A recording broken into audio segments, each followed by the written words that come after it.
Guys, welcome back. I had to get some water. My throat was getting a little dry, but I'm excited to be back here on video number 2 of module 1. And this video is called You Are Who? ... And I talked last video, I kind of told you guys I made $100,000 in a month, which I know I'm so successful, right? Ooh, so cool. But I wanted to ask you a question is, how is it possible that this kid right there made $100,000 in a month? And you're probably saying, well, he started a business and da-da-da-da-da.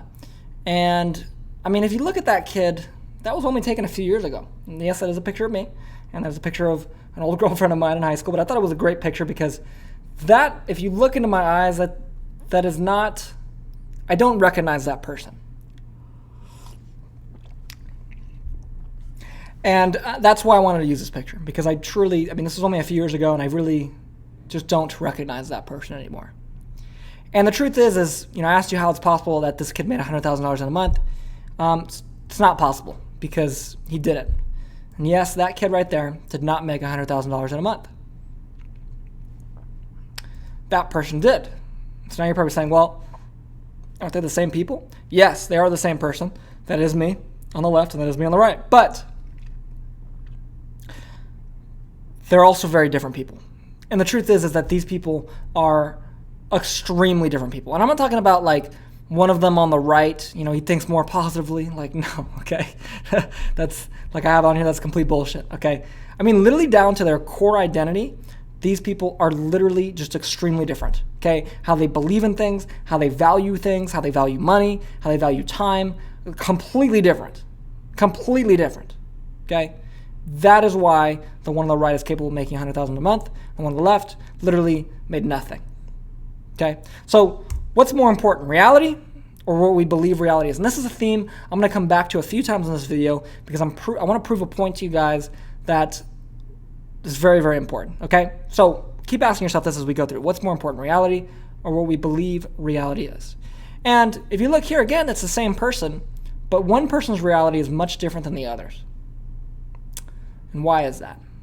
I mean, if you look at the innocence in my face on the left versus the like just pure confidence and seriousness, like killer mentality on the right. Like I'm coming to get what's mine on the right?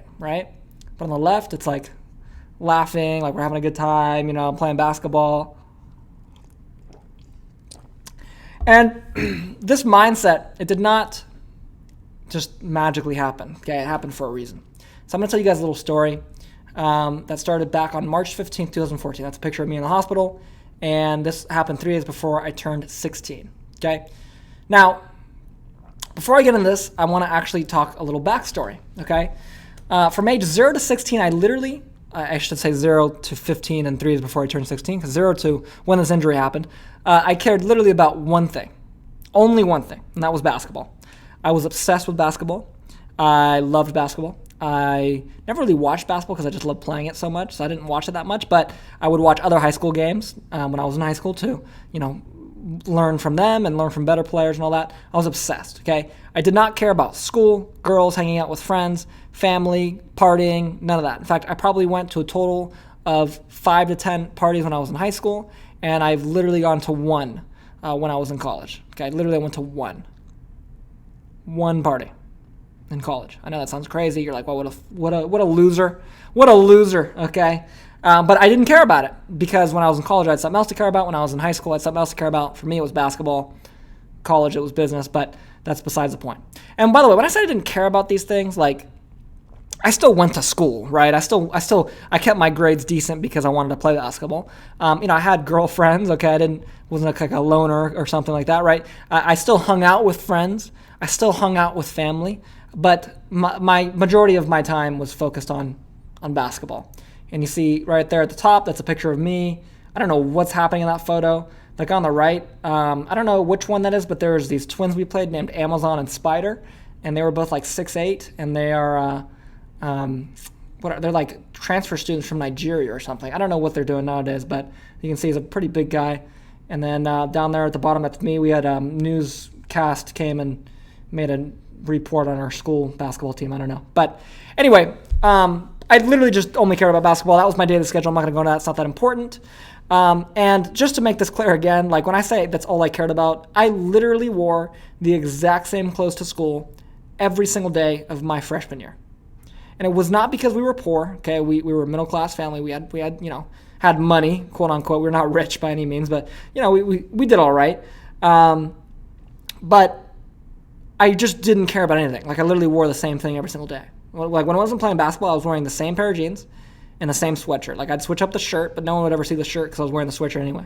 Didn't matter how hot it was. Okay, the sweatshirt was on. Okay, so I didn't care about anything else. And then March 15th, I break my ankle in 6 places, dislocate it, and as a compound fracture, so the bone actually went through the skin a little bit. And so obviously, when you can't walk for like 8 months, kind of ruins your basketball plans. And this was extremely painful. You can tell like they have a cast going all the way up to my knee. So obviously it was very painful. But much, much worse than the physical pain was the realization that my entire identity was completely gone. Like my values, because the only thing I cared about was basketball, that was gone.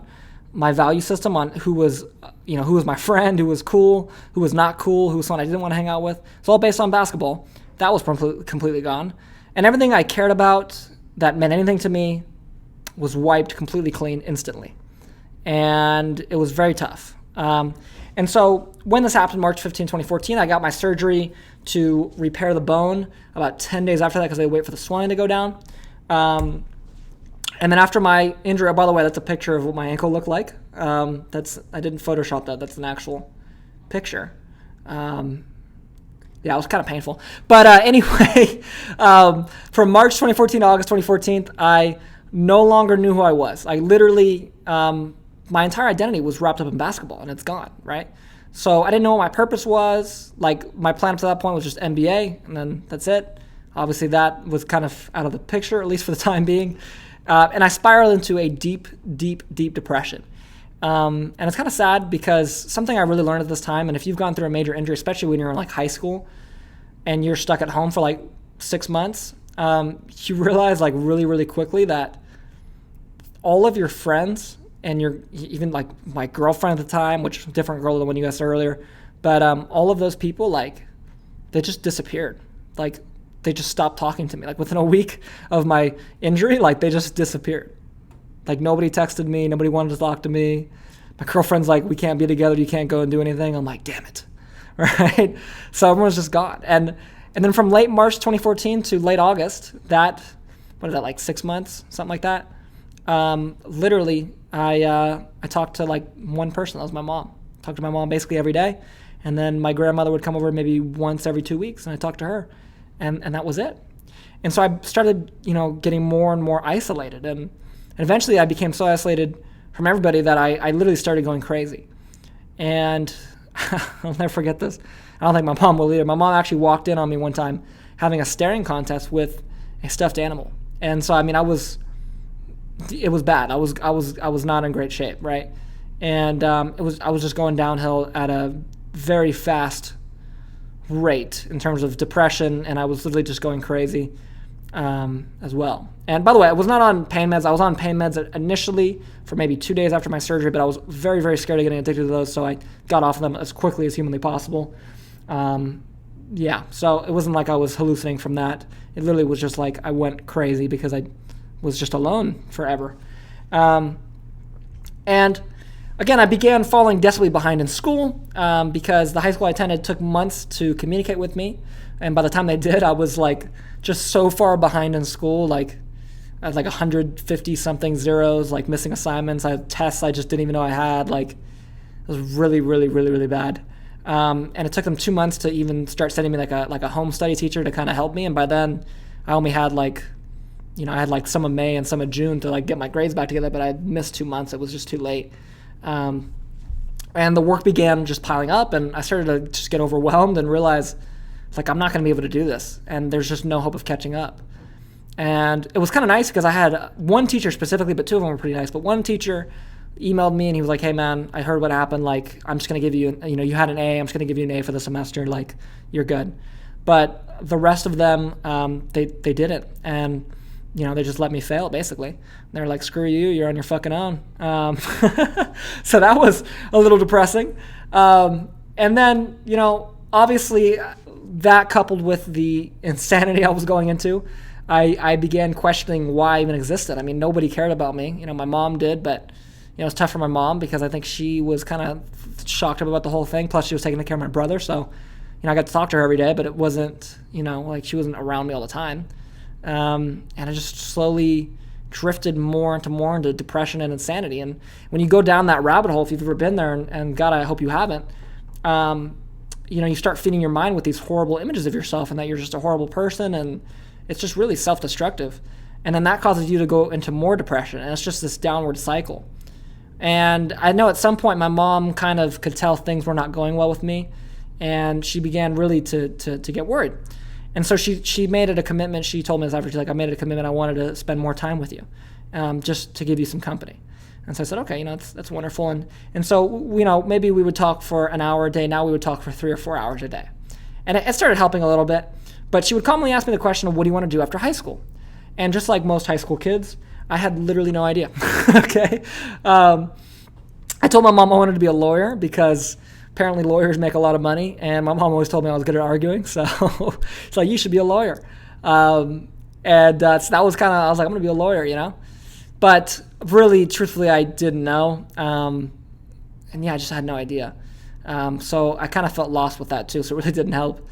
But one day my mom brought up that she always wanted to buy a house. And, we always rented growing up, and she showed me that her dream was to buy her own house. And even then, I could see how happy it made her to think about it. And so I was always trying to be positive, like, hey, Mom, one day we're going to do that. And she would instantly go into like this negative, it was like the weirdest thing. She'd be like, oh, one day we could buy it. I'm like, yeah, one day we are. She's like, no, we're never going to buy it. I'm like, oh my God. Right? And then this conversation started happening more and more commonly. And it maybe went from once a month to once a week to once every other day. And I started bringing it up too, because it just made me happy, seeing my mom be happy about that. And like, it was just crazy. We started talking about this more and more, and I just love to hear about my mom's dreams of owning her own home. It really just brought me a lot of happiness. And, I mentioned earlier that my younger brother is autistic. That's him on the left. That's me as a kid in the middle, and my mom on the right there. And because of his autism and just the severity of it, my mom, she averages to this day, even as he's 19, 20 now, she averages 4.5, 5 hours of sleep per night, and she's just always stressed out. She's unfortunately not always a super happy person, and I understand because of just what she's gone through with my younger brother. Obviously, it's amazing, but yeah. So it was amazing for me to see the joy and expression on her face for even just a moment when she would light up about that. And at the same time, this was maybe about May, was when we started really talking about this. The school counselor that was my academic counselor, she asked me to come in and talk with her. And again, I really still couldn't get out of bed at this point. I was on crutches, very severely limited. I was told do not leave the house, but she was basically demanding I had to come in. So I said, okay, we'll come in. And again, at this point, I had close to 150 missing assignments. There was literally no way in hell I was going to, make any of this up, and I was screwed basically. But I already knew she was going to tell me that, so I'd kind of accepted it. Even though I was still a little worried. And, you figure you go in and you talk to the teachers and maybe they cut you a break. That's kind of what I was hoping for. But after about a week of planning, my mom took me into the school to meet the counselor. And, it's crazy. I talked about being isolated. I text a lot of my friends that I was coming in that day at lunch, and literally one of them came and saw me. And that told me who was real around you and who's not. Most of them are not, unfortunately. But that's not what this video is about. But we went in there and we met the counselor, and the counselor was normally a very nice lady. And the majority of it wasn't just me and her. It was me, her, my mom, and the vice principal. But at one point, the vice principal needed to talk to my mom alone, so they went and they talked for like maybe 3-4 minutes. It was a really quick conversation. And they were just talking about kind of my plans for the future. And I could tell the counselor was kind of nervous when this was going on, so I asked, like, what's going on? Like, you seem like you're kind of anxious. Like, are you okay? And the counselor said, no, and she kind of like played it off. And I said, no, like, seriously, like, what's wrong? Like, are you okay? And I just kept pushing it. And she finally said, Spencer, I've never seen someone so far behind in school. Like, you seem like a nice kid, but I want you to lower your expectations. Someone in your situation should feel accomplished if they finish community college and end up making $50,000 per year. And again, I kind of knew I was screwed at the time, but I was shocked. I was like, why would you say this to a student? Like, what is wrong with you? And I was just like, maybe it just came out the wrong way. Maybe she's just, I don't know, maybe it just came out the wrong way. Maybe she didn't mean to say that, whatever. So I continued. I was like, hey, are you, or like, what exactly do you mean? And she continued to say, it's not that I think you're stupid. I just don't possibly see how you could be successful given this situation. And I remember the time I just continued to feel a sense of disbelief. I could not believe that this lady just told me that. And even on the drive home, maybe 20 minutes later, I was just shocked. I didn't really know what to think. And honestly, to this day, I don't know why you'd say that to a student that just went through a traumatic injury, but whatever, okay? And my mom, she kind of noticed that something was wrong, and she kept asking me, hey, you okay, you okay? And, yeah, I'm fine, whatever, don't talk to me. And then she decided she knew that talking about the house thing made me kind of happy. And so she said, hey, I think she brought like, hey, I've been looking at houses or whatever, like not like she's actually going to buy one, but just been seeing what's around, how much it is and all that. And again, my eyes kind of lit up, and then something really, really, really weird happened that I don't think I'll ever get this experience ever again. It was almost a blissful experience, but I became extremely infuriated and so ungodly angry at the world in a split second that, again, it was almost blissful. It's like I became angry at everything. I became angry that basketball was taken from me. I became angry that I was isolated and alone for so long. I became angry that I was so far behind in school and I didn't feel like it was my fault. I just became angry about everything, about what the counselor said, about what these teachers did to me. I just became angry. And at that moment, I decided I was no longer going to be the Spencer, the kid that played basketball. And I was going to create a new person. I was going to be a successful person. And I tied that with real estate because of what I had talked to my mom about with real estate. I said, if I can learn how to do real estate and I can become successful at that, maybe let's say the counselor, I only end up making $50,000 a year, but I'll have the contacts to help my mom get a house. And that was my dream. And I just became infuriated that I had this massive fire in my heart. Like I was going to dominate whatever it was I was going to do. And so I started reading real estate books while I was still hurt and watching videos and learning about it. And then when I started walking again, I actually attended some real estate seminars in my area. That's me at the first one I ever went to. I'm on the right there. Yes, I am left-handed, by the way. If you didn't know, I write left-handed. My first mentor is that guy with the white hair in the back. That's Jack Fullerton. And he's awesome, by the way. Shout out to Jack Fullerton. And then the guy that's got his back to the camera, that's got the dress shirt on. What's happening here is I'm actually writing an IOU for $500. I didn't have $500 at the time. I had like maybe $100. Like that was it. Anyway, he was putting on like a in-depth like 8 to 12 hour training like that Saturday after this event, and it was $500. And Jack was like, I just met Jack, by the way, and I was like, yeah. He's like, hey man, told him I was in high school. I was like, man, you should go to this event. I'm like, dude, I don't have any money. He's like, oh, try them on IOU and pay him back. Like you'll be fine. So I'm like, oh, okay. So sure enough, I did, and that's what happened. I ended up going to that meetup, and I learned a lot, and it was pretty cool. And then I paid him back with interest, not because he asked for it, because I felt like I wanted to do it. But that's who I became. And I built a new identity. And I became obsessed with what I was doing with business, with real estate, because that's who I was. That's the identity I created. That's the person I created. And the rapid growth I ended up going through the next 2.5, 3 years was insane. By the age of 17, I was doing direct mail campaigns. I'd gotten a few bird dog deals. I started a carpool business, which was one of my successful businesses I started in high school. I actually made several $1,000s off of that, just driving kids to school, which is pretty cool. And it wasn't just me, by the way. It was actually, I had like drivers, like it was pretty cool. And then the school found out and they shut me down. They're like, this is a liability. I'm like, damn it. Yeah. And I ended up recovering fully to play basketball again. And when I turned 18, I got my real estate license. It actually took me 3 attempts.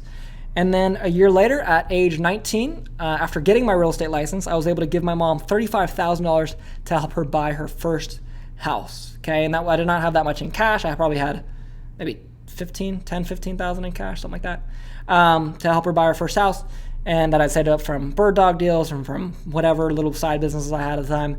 And then I gave her my entire commission, which was like $20,000 or something like that on this house. So ended up being like $35,000-40,000. But anyway, yeah. And so I was able to make my mom's dream a reality in literally like 4 or 5 years, something like that. And yeah, it's crazy to look back and think about that. And I talked about earlier, what's more important, reality or what we believe reality is. And when I first got injured, I told you that the realization that my entire identity, who I believed I was ripped away from me. My values, my entire reality changed instantly. But it wasn't really my reality. Like, yes, I broke my ankle, that changed. But it was what I believed reality was. And the only thing that changed from when I walked into that room, that conference room with that counselor, to when I walked out and when I drove home and got home 10 minutes later and literally decided to create an entire new person, was the only thing that changed was I believed my reality was going to be. It wasn't the actual reality. Like, the fact of the matter is, that's what the counselor told me. I could have been working at Starbucks right now as a Saddleback Community College student. Like, I could have done that, but I decided I wasn't going to do that because I believed my reality was different. And so that's why I asked, what's more important, reality or what we believe reality is? And I also talked about, could the person on the left accomplish this? Could the person on the left buy his mom a house? Could the person on the left make $100,000 in a month, or even $10,000 in a month, even $1,000 in a month? No, he couldn't. Okay, I had to become someone else to do that. And so I created a new person. I created a new identity. I created a new reality for myself. And that's why I asked, what's more important, reality or what we believe reality is? And so I want to get more into the technical details of this now. Give me a second. Let me get some water. And so again, I want you to keep thinking about this question. I know you're thinking, Spencer, reality is more important than what we believe reality is, because reality is reality, and what we believe it is irrelevant. And I'm here to tell you, while you may be right in some cases, in most cases you're not. And I'm going to show you some here. So if you were out hiking and you saw this bear, and the bear turned to you and started running at you, would you run away? And I know we're going to have some bear experts in here that say, no, I would have bear spray. I'd spray it down. It's like, all right, dude. Let's say you didn't have bear spray and you didn't know what you were supposed to do. And I don't even know what I'm supposed to do. I go hiking now, so I should probably know that. But I know there's certain bears you're supposed to get big and scare, and there's other bears that you're just supposed to run because there's nothing you can do. Let's just say you're supposed to run. Would you run? The answer is probably yes, right? You would probably run. Now, what if the same thing happened, but it wasn't a bear, it was a guy in a bear suit? But you were 100% convinced it was a bear. Would you still run?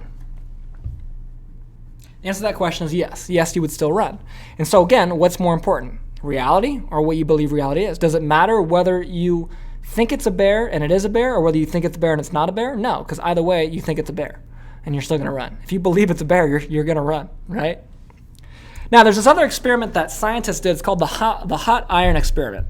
And that's the name I gave it. It's not the actual scientific name. I don't remember what it's called, the actual name.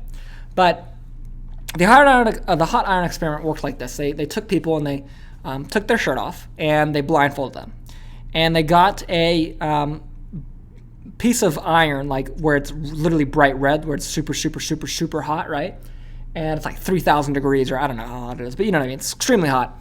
And they held it up with tongs or whatever, and they held it up like maybe 3 feet away from someone's back. And they said, hey, we're holding up a hot iron that's 2,500 degrees, 3 feet away from you, behind you. Can you feel the heat? And they would say, no, I can't feel it. It's 3 feet away. Okay, cool. They'd move it to 2 feet. Can you feel it now? Yes, I can feel it a little bit. Okay, cool. They move it to a foot away. Can you feel it now? Yes, I can feel it now. Okay. Okay, they moved it to 6 inches away. Can you feel it now? Oh my God, yes, I can feel it now. Right? It's very, very, very, very hot, right? And then they would remove the hot iron and they would touch him with ice. But they wouldn't tell him that they was being touched with ice. They would just touch him. And these people reacted like they just received third-degree burns, right? Now I know you're saying, oh, well, Spencer, they thought it was a piece of iron, so of course they're going to freak out, but then they're going to realize, oh, I don't have any burns. But here's where it got weird. Almost all of them developed literal like bruises and blisters on their back, like they actually did receive third-degree burns. But they were never touched by the hot iron. It was only ice. Just regular ice, by the way. Not like whatever, the dry ice, or not that, just regular ice. But yet they still thought they got burned, and their body reacted like it. So what's more important, reality or what you believe reality is? Plastic surgery, okay? A lot of people get plastic surgery. Nothing wrong with plastic surgery, by the way, but I'm just going to use this as an example, okay? A lot of people get plastic surgery because they are self-conscious, okay? They think they have a big nose, and I'm just going to use the nose as an example because it's an easy one to talk about. If you go your whole life thinking you have a big nose and then you get it fixed, you're going to be more confident because you're like, oh, I don't need to be self-conscious about that anymore. And that's what a lot of plastic surgeons notice. It's like, oh, like, someone thinks they have a big nose or whatever. They come in here, we fix it, and then boom, their self-consciousness doesn't go away, but they're a lot more confident. They were shy, all of a sudden, boom, they're like very confident now and all of this. And so they're like, oh, okay, well, it must be correlated to that then. And then people are like, no, but that's only half the patients. The other half of the patients, they have a big nose and we fix their nose and nothing happens. And they're like, well, what do you mean? They're like, well, they come in shy and they leave shy. It doesn't matter how much we fix, quote unquote, fix them. Nothing changes. And then it gets even weirder because then you have people that come in that literally have nothing wrong with them, but they're convinced that they have a big nose. And so their entire life they've been telling themselves they have a big nose. And because of that, they go in, they see a plastic surgeon. And some plastic surgeons would make money and just do the operation, but hopefully the ethical ones would say, dude, you have a totally fine nose. Like, there's nothing wrong with you, man. And as soon as they realize and they actually genuinely believe that there's nothing wrong with them, all of a sudden their confidence skyrockets. And then there's people, it gets even weirder by the way, then there's people that are like in the military or in like cool clubs or whatever, cool clubs. They're just in clubs where it's cool to have like a scar on your face, like you got scratched in the face by a bear or something, I don't know. You have a war scar or something and it's cool, And those people, not only are they not embarrassed or shy or self-conscious about their scar, but they're proud of it. And they actually have more confidence because of it. And so what's more important, reality or what we believe reality is? If you can have someone with a scar on their face that's extremely shy because of that, and then you have someone else that has a scar on their face and extremely proud of it, it's the same scar, how is it possible that reality is more important? It's what you believe reality is. But here's the ultimate kicker. The actual answer to this question is neither, because reality is what we believe it is. That's what reality is. Reality is what you believe it is. If you believe that you suck as a business person, then you suck as a business person. If in your heart of hearts you're like, I am garbage at business, okay? You're going to be garbage at business. And if you believe that you're ugly your whole life, you're probably going to portray yourself as an ugly person. And if you believe that I'm a great looking person, I'm an attractive person, and I'm a smart person, then guess what? Other people are going to be like, that's an attractive person, that's a smart person. And so I want to ask you the question of who are you? You are who you believe you are, consciously and unconsciously. Those two pictures are of the same people, technically. Like their IDs are the same, their birth certificates are the same, their names are the same. But their realities are extremely different because they believe in extremely different things. And have you ever accomplished something that you hated and believed you would never accomplish? The answer to that question is probably no. You've never accomplished something that you literally hated and believed in your heart of hearts. It's not like, oh, I might be able to do it, no, but you believed, I'm never going to be able to do this in a million years. You probably did not accomplish that thing. So again, I ask, who are you? And the answer to that question is, you are who you believe you are. Because reality, it is not whether it's more important reality is what it is or it is what you believe it is, because reality is what you believe it is.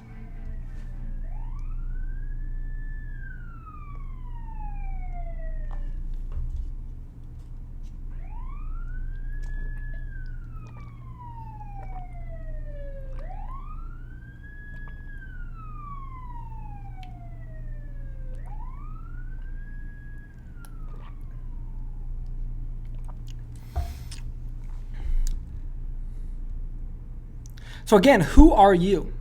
Okay, you are who you believe you are. So if you believe that you're going to be successful, you're going to be successful. And if you believe you're never going to be successful, you're never going to be successful. Because reality is not, it's not something that's just made up. It's what you make up, right? And so I want to talk about the mirror. Okay, the mirror, and this is another concept from Sam Lemons, by the way, guy's a goat, but the mirror of self-image is what I like to call it. And the mirror is the equivalent of karma. So if you look at yourself in the mirror and you say, I'm a failure, you're always going to be a failure. And if you look at yourself in the mirror and say, I'm a successful person, even when you're maybe not a successful person, you're going to be a successful person. And it works with yourself, it works with all of reality. So if you're somebody that signs up and doesn't take action, and then you try to start your own, business or program, guess what? Your customers are going to sign up and they're not going to take action. And if you're somebody that never truly commits to things, you're never going to truly have anyone commit to you because you can't truly commit to anything else. And if you're somebody that joins courses and then always wants a refund and never really gives it your all and never gets results because they're not giving it your all, then guess what? You're going to be someone that is never going to be able to be successful in business because all your customers are going to refund, never give it their all, and never give you all their attention. And if you're someone that doesn't invest in yourself, then no one's ever going to invest in you. And that's why it's a good thing that you've invested in this program, because you fulfilled that obligation. And so now you'll know that, hey, I've invested in myself, I've invested in my business, and when I work with people, they're going to do the same to me. And that's the idea of the mirror. Whatever goes around comes around. That is one of the most true statements in this world. And if you are not looking yourself in the mirror every single day and saying, am I doing this right? Then you're doing it wrong. And let me tell you this. I've taken this so far that I've gone back into my past and I've thought about things I've done wrong. I've called that girl you saw earlier. I called her. It was a couple years ago since we broke up, but I called her and I said, hey, I wanted to apologize because I made this mistake. And she was like, what? We haven't talked in 2 years. Like, what are you talking about? And I was like, yeah, I want to apologize. I'm not here. I don't want to get back in a relationship with you, but I just wanted to apologize because I made these mistakes and I need to feel good about that. And I wish you the best with your life. And it was a cool conversation. I've called bosses that I had when I was, worked part-time at like a tool shop I used to work at. And I called and I said, hey, look, man, I wanted to apologize. I didn't always give my job my best. And I actually literally offered to give him money. And he was like, no, you don't need to give me money. But I wanted to make sure that we were good. Because if that's holding me back, people are going to do the same thing to me until you manage to fix it. So that's important. And if you do not understand this concept and you think that you can break the mirror, because a lot of people think, oh, that doesn't apply to me. I can do whatever I want to. No. Okay? Because even if you found success with breaking the mirror, you're going to find a way to destroy it. And chances are you're not going to find it. Okay? So again, even if you manage to find success, not just with the mirror, but with all the concepts we're talking, if you manage to be successful right now without all this stuff, just imagine how successful you could be with all this stuff. It would be 100 times more. And even if you are successful right now, if you're not doing this stuff, there's probably a reason why you're not where you want to be. And so I'm telling you right now, it's time to kill yourself. Okay? Now, that's a weird statement to say. Obviously, I don't actually mean you should kill yourself. Not what I'm trying to say. But it's time to kill your old self and create a new identity, a new self that you are going to become. You're going to become a character. You're going to live your life like you are the character of your own documentary. And every single day, millions of people are watching you, and they're either going to be inspired by you, or they're going to laugh at you. And they're going to say, wow, this guy's a loser. And that's how you have to live your life, like you're a character. And so instead of trying to use willpower to get your current self to accomplish your goals, it's time to become the person who easily accomplishes those goals. Okay, for instance, if my goal was to get my mom a house, that person on the left right there, that guy, that person, he would never, ever be able to buy his mom a house. Because it didn't matter how hard he worked at it, he was not the right person to do that. Not the right person for the job. Person on the right, easy. Easy. Literally, it's easy. Okay? So it's time to kill the good for the great. It's time to kill your old self. That guy has to die. That girl has to die. And it's time to create a new self. Now, I created Spencer J. Van. Okay, that's what I refer to my new self as. I know it's getting weird, but I'm just letting you know. Okay? It's very important. Okay? This shit 100% works if you put your mind to it and you actually do it, your life will change. If you don't, it's not going to work. I can teach you all the tactical shit you want. You can be just like my dad and be losing out on millions of dollars if you just focus on the right things. So I created Spencer J. Van. Who are you going to create? Who's your new self going to create? What is your new self going to find easy to accomplish? Is your new self going to find buying your mom a house easy to accomplish? Is your new self going to find making $1 million easy to accomplish? Because right now, your current self, it's not going to be possible for your current self to make $1 million or for your current self to make 10 million. You have to create a new self and you have to level that new self up. And so that is the end of this video, guys. That is the end of You Are Who. And I will see you guys on the next one.